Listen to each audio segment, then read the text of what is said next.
मनसनाद लोलुडै Brahmanand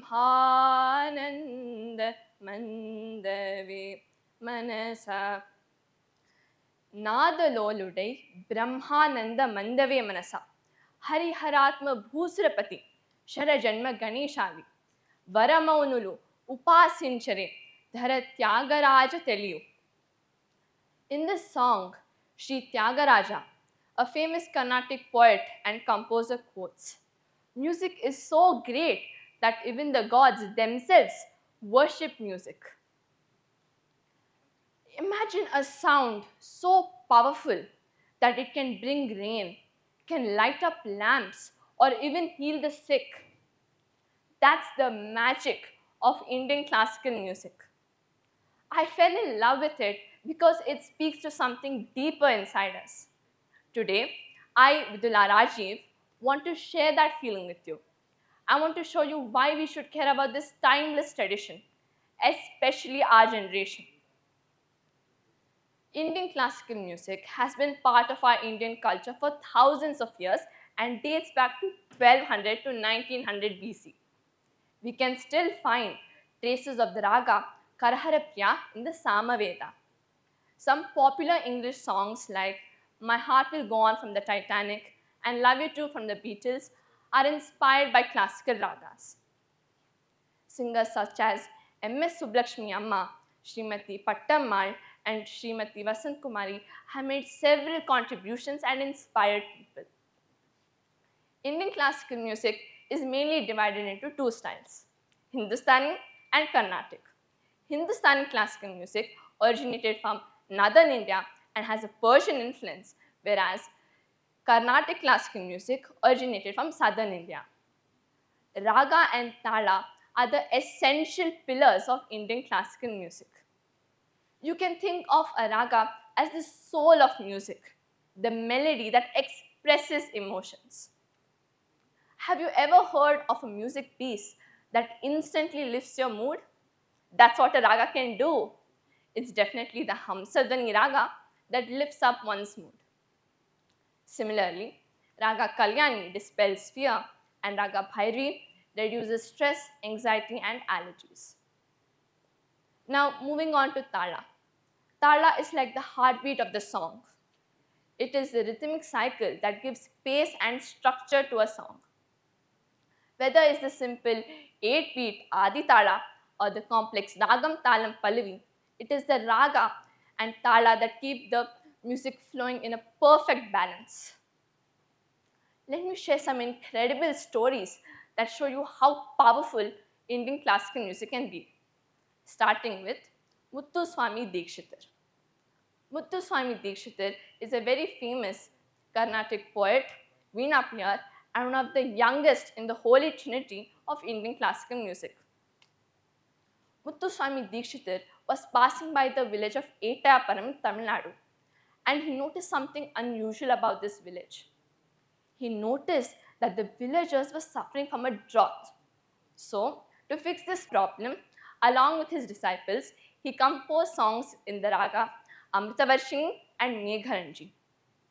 And it is said that these ragas had the power to bring rain. Soon, he composed songs in this raga, and as he started singing them, it started raining heavily. The song goes like this. Nandamritakarshini Amritavarshini Haradi Pujite Shive Bhavanya Nandamritakarshini. When he sung this very song, it started raining heavily in the village of Etayapuram. Let us look at a similar case of Tansen. Tansen is a very famous Hindustani composer and vocalist. He was also considered as one of the 9 jewels in Akbar's court. Tansen was one of Akbar's favorite and was famous for his singing. Because of this, the courtesians were jealous of Tansen. Thus, they devised a scheme to kill Tansen with his own singing. They started spreading rumors that the raga Deepak, the raga of fire, could light up lamps. Soon, this rumor reached Akbar, and Akbar asked Tansen to present this raga. Now, Tansen couldn't disobey his king, although he knew that singing this raga would bring him to ashes. So, to avoid turning into ashes, he taught his daughter the raga Megh Malhar, the Hindustani raga that brings rain. The day of the performance came, and as Tansen started singing the raga, lamps lit up, the room started heating up, and the room got hotter and hotter and hotter. And just then, his daughter started singing Megh Malhar, making it rain heavily and washing off the heat. Lastly, let us look at the healing effects of Indian classical music. This is a story of Uthikata Venkata Kavi, who is a very famous composer of Krishna in Tamil Nadu. There was this king who had a stomach illness. He called the best physicians, tried every remedy, but no one was able to figure out what was wrong with him or how to cure him. Then Uthikata Venkata Kavi came to know of this, and he went to the king's palace and just sung a simple raga, and you won't believe it, the king was miraculously cured. These stories are not myths. They reflect the deep belief and transformative powers in music therapy.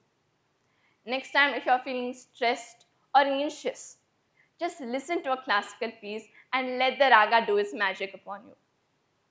As we have seen, Indian classical music isn't just entertainment.